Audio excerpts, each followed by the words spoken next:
കൂടുതൽ വാർത്തകളും വീഡിയോകളും കാണാൻ ഈ ചാനൽ സബ്സ്ക്രൈബ് ചെയ്യുക. കൂടെ ബെൽ ബട്ടൺ അമർത്തുക. ഏഷ്യ ലൈവ് ടിവിയുടെ ജ്യോതിഷ പ്രോഗ്രാമിലേക്ക് എല്ലാവരെയും ഞാൻ സ്വാഗതം ചെയ്യുന്നു.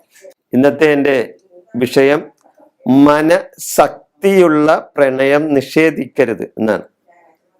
മനഃശക്തി, അതായത് ആസക്തി എന്ന് പറയൂലേ, അല്ലാണ്ട് ശക്തിയല്ല, ഇത് ശക്തിയാണ്. അത് മനഃശക്തി, ആസക്തി എന്ന് പറയുന്നതിൻ്റെ ശക്തി. മനഃശക്തിയുള്ള പ്രണയം നമ്മൾ നിഷേധിക്കാൻ പാടില്ല എന്ന് പറയുന്നു. എന്തുകൊണ്ടാണ് അങ്ങനെ പറയുന്നത്? പുരുഷനും സ്ത്രീയും ആകൃഷ്ടരാകും. ഈ മനഃശക്തി തമ്മിലുണ്ടെങ്കിൽ, സ്ത്രീക്കും പുരുഷനും ശക്തി ഉണ്ടെങ്കിൽ, മനഃശക്തി ഉണ്ടെങ്കിൽ ഇവർ തമ്മിൽ ആകൃഷ്ടരാകും. അതിനെയൊന്നും പ്രണയമൊന്നും പറയാൻ പറ്റില്ല. അതിനെയൊന്നും പ്രണയമൊന്നും പറയാൻ പറ്റില്ല. അത് തമ്മിൽ ആസക്തിയുള്ള പ്രണയമായിരിക്കും, അല്ലേ? പ്രണയമെന്നല്ല അതിനെ പറയേണ്ടത്, ആസക്തിയുള്ള പ്രണയം എന്ന് പറയും. അതായത് തമ്മിൽ ആകർഷിക്കുന്ന വിധത്തിലുള്ള ആ ഒരു അടുപ്പം ആ പ്രണയിനികൾക്കുണ്ടാവും, ആ പ്രണയിതാക്കൾക്കുണ്ടാവും. അതിനെന്തെന്നാ പറഞ്ഞ, അത് വളരെ വൈശിഷ്ട്യമായ ഒരു പ്രേമബന്ധമായിരിക്കും ഇവര് തമ്മിൽ. അങ്ങനെയുള്ള ആ വൈശിഷ്ട്യമായ ബന്ധം ഉള്ളവരെ തമ്മിൽ നമ്മൾ അകറ്റരുതെന്നാണ് പറയുന്നത്.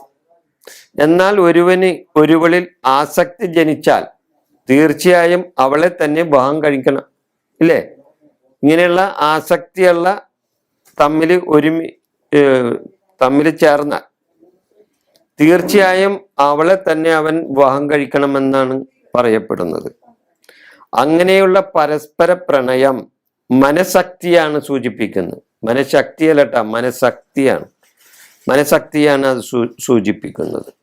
മറ്റുള്ള ഗുണങ്ങളെക്കാൾ പ്രാധാന്യമെന്ന് മഹർഷിമാർ തന്നെ പറയുന്നുണ്ട്. ഈ മനഃശക്തിയുള്ള പ്രണയം മറ്റുള്ള ഗുണങ്ങളെക്കാൾ ഇതിന് ഗുണം കൂടും എന്ന് മഹർഷിമാർ തന്നെ പറഞ്ഞിട്ടുണ്ട്.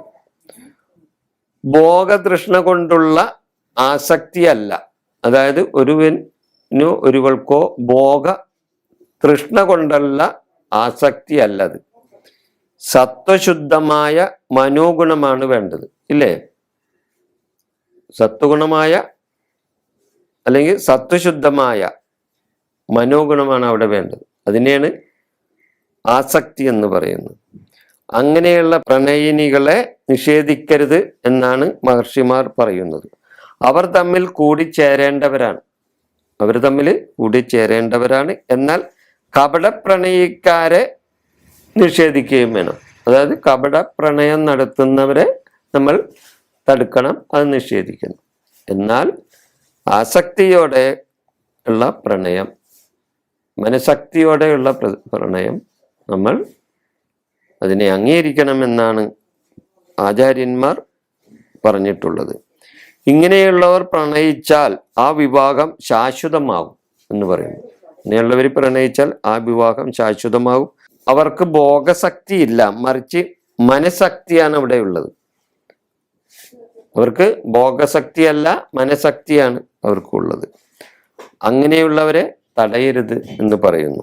ദമ്പതിമാർക്ക് പരസ്പരം ഉള്ള മാനസിക ആകർഷണത്തെയാണ് ശക്തി എന്ന് പറയുന്നത്. ദമ്പതിമാർ തമ്മിലുള്ള മാനസികമായ ആകർഷണത്തെയാണ് മനഃശക്തി എന്ന് പറയുന്നത്, ആചാര്യന്മാർ പറയുന്നത്.